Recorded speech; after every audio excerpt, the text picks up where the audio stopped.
Assalamualaikum warahmatullahi wabarakatuh. Kali ini saya akan menjelaskan tentang asam basa bagian ke-6, yaitu reaksi asam basa.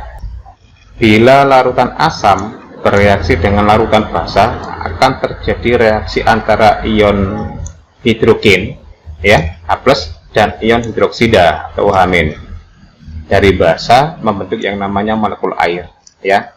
Ini kalau asam basa arsenius AH+ ketemu OH- maka terbentuk yang namanya molekul air. Nah, reaksi tersebut dikatakan netral, ya, reaksi penetralan jika jumlah mol ion H+ itu akan sama dengan jumlah ion OH- dari basa. Ya, referensi dari bukunya Prof. Effendi. Jadi reaksi antara asam dan basa meskipun jumlah mol H+ dan OH- tidak sama, itu bisa dikatakan sebagai reaksi penetralan. Karena mungkin beliau melihat dari produk yang dihasilkan adalah senyawa H2O murni yang bersifat netral. Jadi konsepnya bisa seperti itu.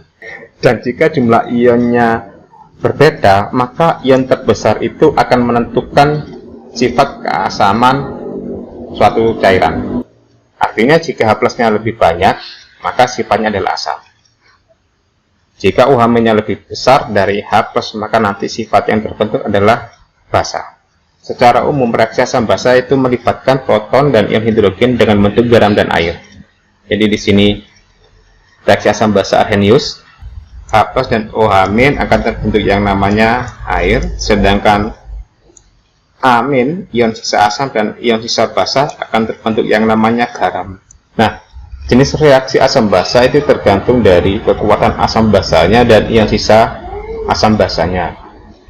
Bisa asam atau basa kuat, bisa asam basa lemah, dan bisa juga ion yang sisa adalah sisa asam atau sisa basa, bisa juga dari sisa asam kuat atau lemah, atau basa kuat atau lemah.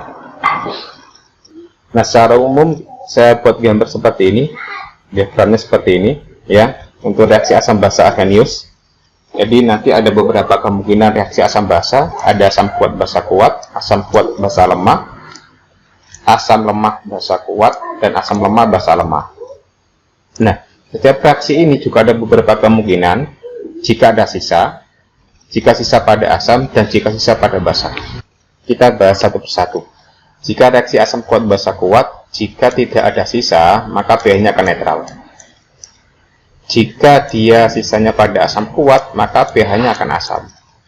Dan jika sisanya pada basa kuat, maka sifatnya adalah basa. Cara pencarian pH asam kuat sudah pernah kita bahas. Kemudian yang kedua, reaksi antara asam kuat basa lemah. Jika tidak ada sisa, maka penyelesaiannya adalah dengan menggunakan hidrolisis asam, ya, hidrolisis asam kalau tidak ada sisa, sehingga nanti pH-nya adalah pH asam. Jika dia adalah sisa asam kuat, cara perhitungannya nanti kita menggunakan pH asam. Jika sisanya adalah basa lemah, terbentuk yang namanya buffer basa. Buffer basa ini pH-nya juga basa karena sisanya pada basa. Sekarang reaksi antara asam lemah sama basa kuat. Jika tidak ada sisa, maka hidrolisisnya adalah hidrolisis basa dan bersifat pH basa. Jika sisanya pada asam lemah, maka nanti terbentuk yang namanya buffer asam dengan pH-nya juga pH asam. Dan jika sisanya basa kuat, maka pH-nya penentuannya adalah dengan menggunakan pH basa kuat. Yang terakhir, jika reaksi antara asam lemah dengan basa lemah, jika tidak ada sisa, maka hidrolisisnya adalah hidrolisis total. pH-nya tergantung dari harga Ka maupun Kb dari senyawa itu. Jika Ka-nya besar, maka dia asam. Jika Kb-nya lebih besar, maka dia bersifat basa. Jika sisanya adalah pada asam lemah, maka pencarian pH asamnya adalah pH asam lemah. Jika sisanya pada basa lemah, maka mencari pH-nya adalah pH basa lemah. Nah, ini rangkuman kemungkinan, ya, probabilitas reaksi antara asam dengan basa baik kuat maupun lemah.